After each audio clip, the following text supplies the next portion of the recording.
Embeera bwete bwefaananye omusumba Aloysius Bugingo tumwebaza olw'okusupportinga omuzannyo gw'ebikonde. Bwe tugendako omuzannyo gwa cricket, liigi y'amasomero esookedde ddala olunaku olwaleero etongozeddwa, eno yakubeeramu amasomero 8 wabula ebadde erina okubeerawo ku lunaku lw'omukaaga olw'ensonga za coronavirus. Omukulembeze w'eggwanga olwaleero byayogedde ku nsonga z'amasomero, liigi eno eyongezeddwayo.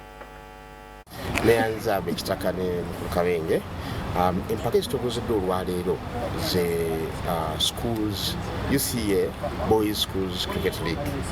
Empaka zino tulonzeeyo amasomero 8 genaaligambye nti gabaddemu cricket yono okumala ebbanga ddene.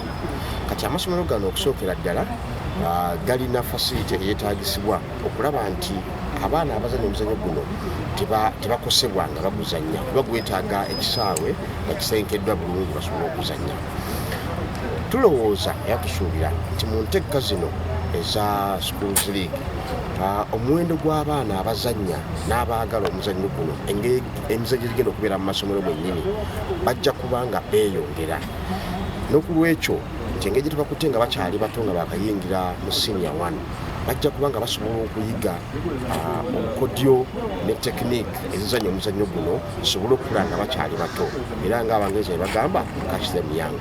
Enkola ya Schools League olw'okuba twagala zisobole nga kuba nga zikwata abaana nga bakyali bato, era n'abo abanaaba nga tebazannya basobola okuba nga balaba omuzannyo guno, twagala ebyo gibeere mu masomero go gennyini, si kuvaayo kugenda Lugogo oba kugenda wala awatali ssomero. Era buli ssomero ejja kuba ne ttiimu 2. Ttiimu esooka ye y'abato senior 1, senior 2 ne senior 3, ne ttiimu endala y'enkulu senior 1 paka senior 6. I would like to thank the National Council of Sports for bringing cricket on board, and more so this tournament, which is going to help the boys.